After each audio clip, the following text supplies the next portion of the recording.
Pacer's National Bullying Prevention Center says that 1 in 5 students report being bullied. In this speech, we will highlight the problem of bullying and the solution to getting it out of our schools. I'm credible to talk about this because I have experienced the effects of bullying and have read a lot of research about bullying. There are two things that get bullying out of schools. The first is understanding the problem of bullying, and the second is knowing what the solution is to prevent bullying. Now that we have discussed what to expect, let's get into what bullying looks like today. First, we need to talk about the problem of bullying in schools today.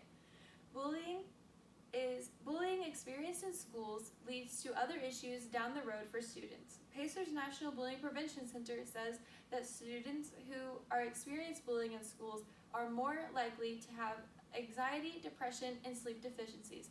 These are things that will follow them into their adult life. They also explain that students who are bullied are more likely to drop out of school and have lower academic achievement. As we can see, bullying is an important issue that needs to be addressed. So what does bullying look like? As explained by Seiden Whitson in her article, What Does Bullying Look Like?, there are 4 types of bullying. The first is physical bullying. Physical bullying is where one is meaning to cause harm to another, or meaning to cause physical pain to another. The second is verbal bullying. Verbal bullying is hurtful words and threats for one student to another. The third is relational bullying. Relational bullying is the use of a friendship and taking that friendship away to hurt someone. The last is cyberbullying. Cyberbullying is the using online and technology to hurt someone and make fun of them. Cyberbullying has over doubled from 2007 to 2019. To address bullying in schools, it's best to ask your students what bullying they experience and they see.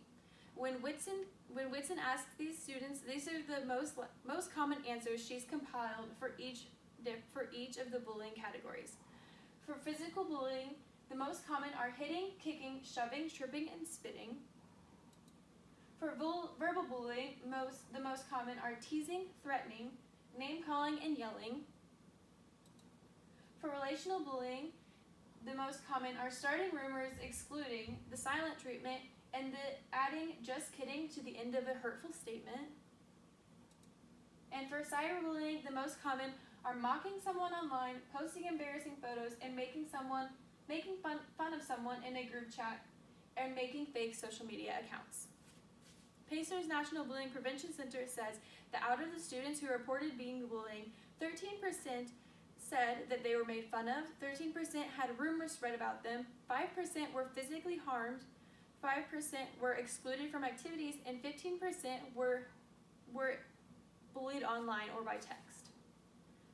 Now that we know the 4 types of bullying and what they look like, it's also helpful to know the difference between a normal conflict and bullying behavior.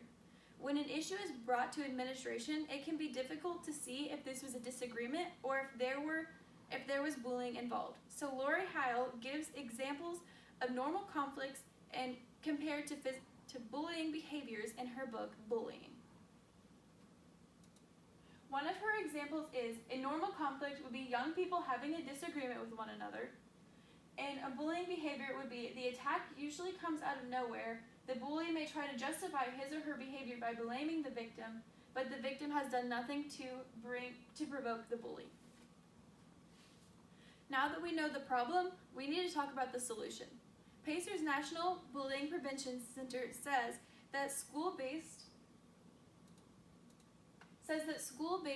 bullying prevention programs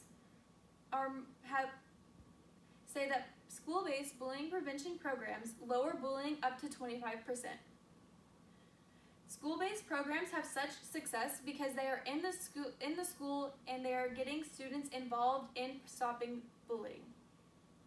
Students work together to make posters like these, and they work together to let other students know that they aren't going to stand for bullying and they want it gone. It is also important to teach these kids that what bullying is and what effects it has on the people that are bullied, as explained by David Matthews in his book, Bullying, How Do We Prevent It? He also stresses the importance of finding the root of the problem with the kids. It is also important to know what to do if your child comes to you and with a bullying issue as a parent. Darcy Linus, author of Helping Kids Deal with Bullies, says that the best thing to do is contact the schools. Teachers and counselors are the most effective in stopping bullying because they are with the kids every day in the classrooms. Once they are aware of an issue, they can prevent it from continuing. With all this information about bullying, we can conclude that it is important to end bullying, and that starts in our schools. This speech, we have talked about the problem of bullying and the solution to getting bullying out of schools. I hope you are all now inspired to get the bullying out of your schools.